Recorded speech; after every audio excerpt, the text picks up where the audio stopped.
এদেশের একটা জিনিস দেখাই, খাইতে বসছি। এটা হচ্ছে মুরগির মাংসের তরকারি, পুঁই শাকের ডাটা দিছে, যেটা কাঁচা বোঝাই দিতেছে কোনো রকম, খালি হালকা সিদ্ধ হয়েছে কোনো রকম।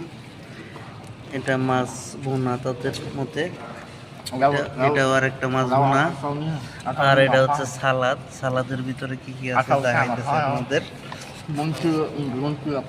দেখেন অবস্থা, এখানে আছে কাঁচা বেগুন, পাতাকপি আর বটবটি। Brother, have you taste? Good. Good. Yeah. Yeah.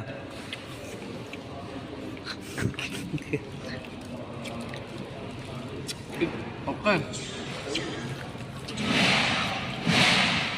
বেগুন, পাতাকপি আর হচ্ছে বটবটির সালাদ দিয়ে এখন খাইতে হবে ভাত।